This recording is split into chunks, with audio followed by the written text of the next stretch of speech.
إن الحمد لله نحمده ونستعينه ونستغفره ونعوذ بالله من شرور أنفسنا وسيئات أعمالنا من يهده الله فلا مضل له ومن يضلل فلا هادي له وأشهد أن لا إله إلا الله وحده لا شريك له وأشهد أن محمدا عبده ورسوله اللهم صل وسلم على نبينا محمد وعلى آله وصحبه وتابعين وتابعيهم بإحسان إلى يوم الدين وبعد. Falenderimet I takojnë vetëm Allahut subhanahu wa taala. Prej Tij ndihmë kërkojmë dhe vetëm prej Allahut falje për gabimet tona kërkojmë.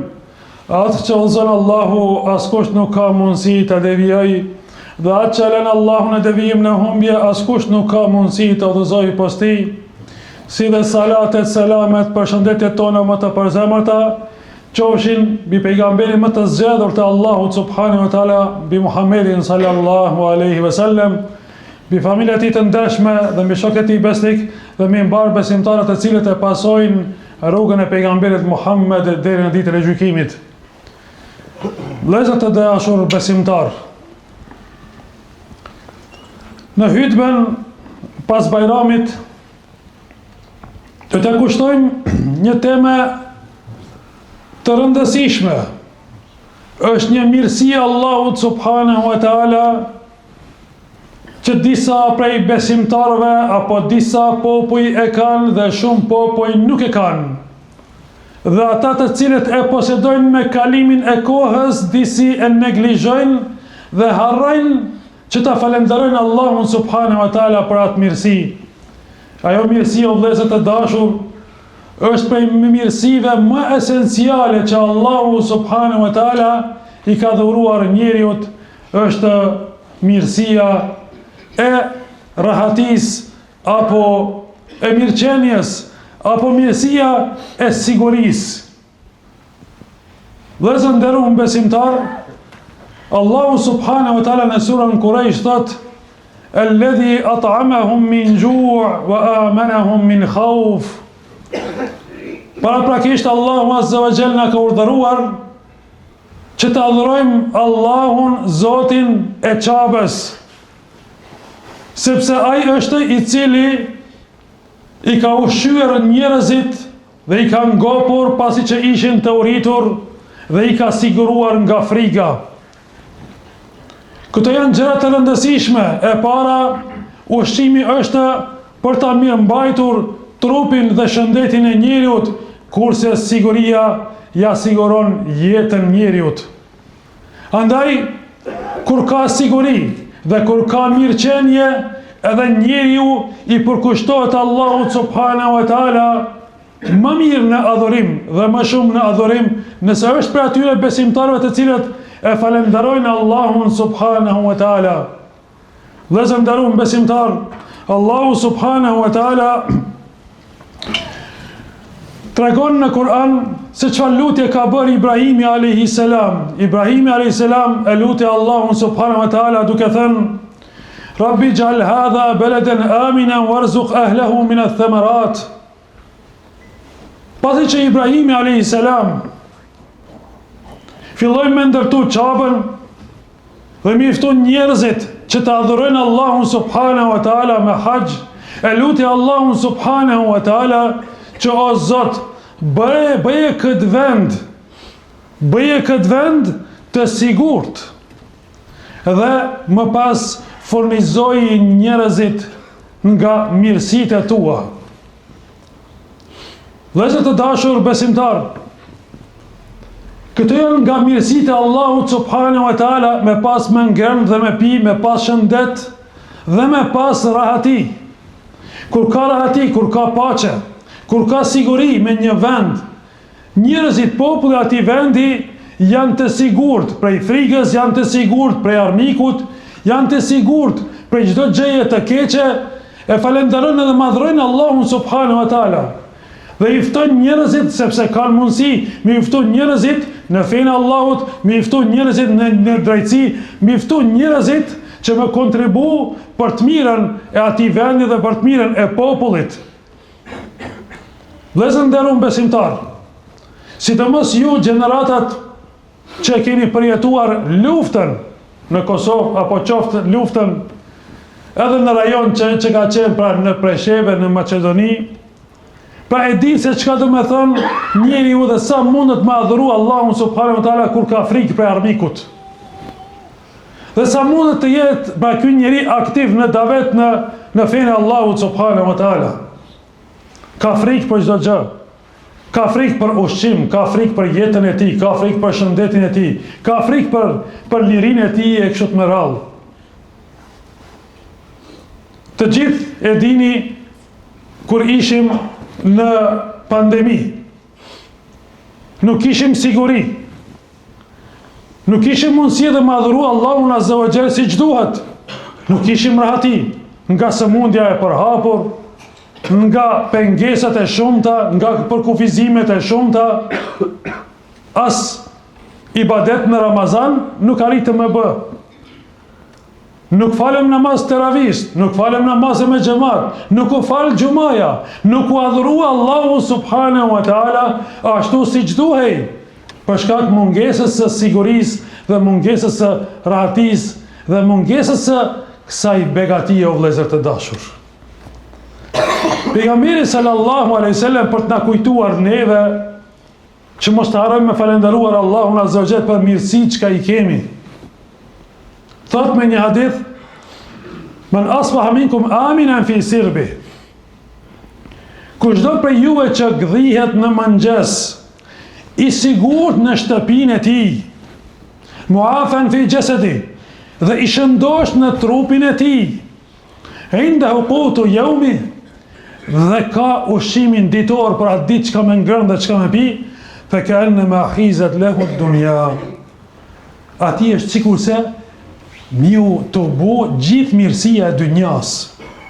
Kur i rahat në shtëpi, e ke shëndetin, ke për atë ditë që ka me ngrënë dhe me pi, ti e njeriu më i pasur në dynja. Ti duhet të jesh i kënaqur, që sot je zgjuar nga gjumi pa asnjë problem, i ke gjitha këto gjëra të sigurta. Njëri prej hoxhallarëve, prej dietarëve bashkohor, e që sot ato vende ku është edhe ky hoxha janë të rrezikuar dhe po luftohen dhe po kanë bombardime të shumta. Ato vende ishin vende thuajse më të sigurta. Vendet e Gadishullit arabik, ku nga gjithë bota shkonin njerëzit për një jetë jo më të mirë, por për një jetë luksoze. Për një ditë u përmbys siguria në ato vende. Për një ditë filluan njerëzit të jetojnë në frikë dhe në panik. Më nuk i kanë më ato rahati dhe ato begati. Deri kur të vazhdojnë një Allah e din, e lusim Allahun azza wa jall që sa më shpejt të ruaj ato vende dhe ato popuj nga çdo vend që kanë ose të tyre. E ky hoxha tha, populli jetonin në mirësinë e Allahut azza wa jall, në pasuri, në lukse, shkonin në punë, e vinin në shtëpi, dilnin, ushetisnin dhe disi ishin të mërzitur. Ishin të mërzitur nga luksi i vazhdueshëm, disi u bë rotin. U bë rotin që njerëzit nuk u kënaqeshin, nuk ishin të lumtur. E kur erdhi momenti që ta humbim këtë rahati, tash e kuptuan tha njerëzit se në çfarë begati kishin qenë dhe nuk i kanë falendëruar Allahun azza wa jall aq sa duhet. Andaj o vëllezër të dashur, mos të jemi nga ata besimtarë neglizhant, mohues, që kur të humbin mirësitë e Allahut subhanahu wa taala, ta dinë se çka kanë humbur. E më pas ta thonë, se pak e kemi falendëruar Allahun azza wa jall kur e kemi humbur, pra pasi që i kemi humbur këto mirësi.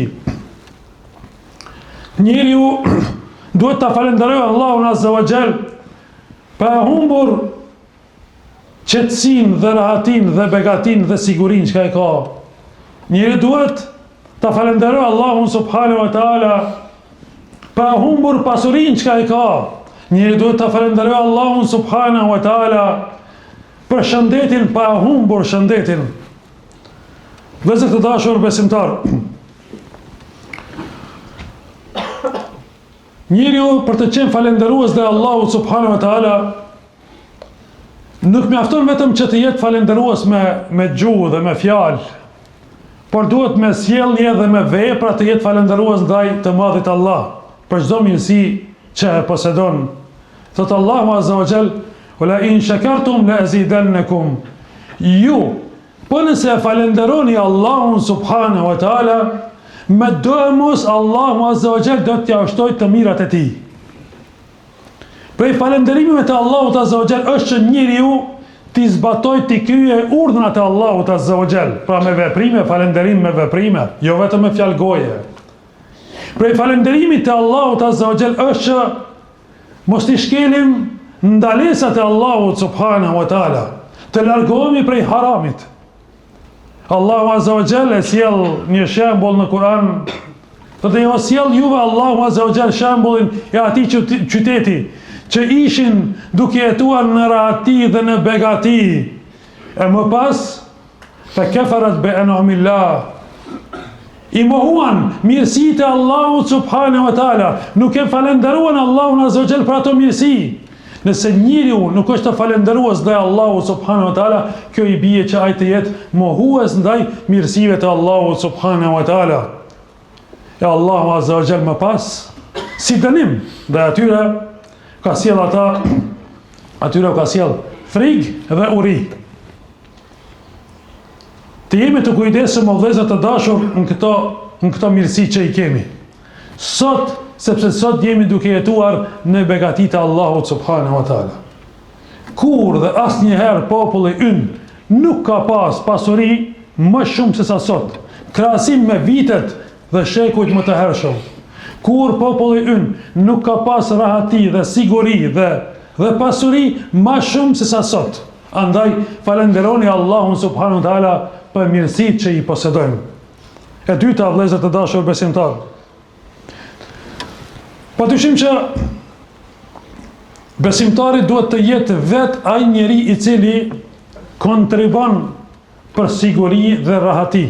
Pejgamberi sallallahu alaihi wasallam thot: besimtari vërtet është ai i cili ku besimtarët tjerë janë të qetë dhe janë rahat nga dora e tij dhe nga gjuha e tij. Pra, nuk i dëmton ata, nuk i bën atyre pa drejtësi,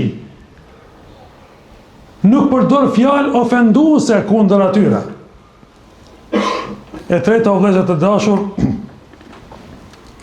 çdo njeri duhet të jetë pjesëmarrës në mirëqenien e popullit. Duke u nisur nga xhamatliu më i thjesht e deri tek përgjegjësi më i lartë.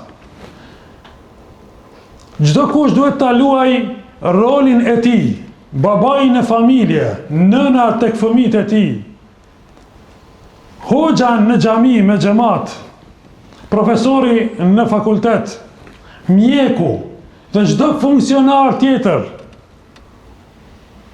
dhe çdo institucionar tjetër, kudo që është, duhet të kontribuojë në mirëqenien dhe në rahatin dhe në drejtësinë tek populli i tij. Vëllezër të dashur besimtar, mbi të gjitha o vëllezër, duhet që besimtar të largohen nga fitnet, nga thashetëmet, nga fjalët dhe nga që dikush mundohet me shti sherr dhe fesad dhe kacafytje në mesin e një populli, e një mesin e besimtarëve. Qofshin ato duke u nisur prej mediave, qofshin prej njerëzve, qofshin prej thashetamëve, qofshin prej njerëzve të afërm, duhet që t'ja mbyllim këtë derë e mos të lejmë askën që ta cenoj rahatin dhe mirëqenien dhe sigurin që e ka një popull, sepse ata ndoshta mund të jenë nga dënimi Allahut azza wa jall që kontribojnë për me shkatruar një popull. Andaj t'jemi falenderues dhe t'jemi bashkëpunues në të mirën me cilën e falenderojmë dhe madhrojmë Allahun subhanahu wa taala. Aqulu qawli hadha wa astaghfirullaha li wa lakum walhamdulillahi rabbil alamin.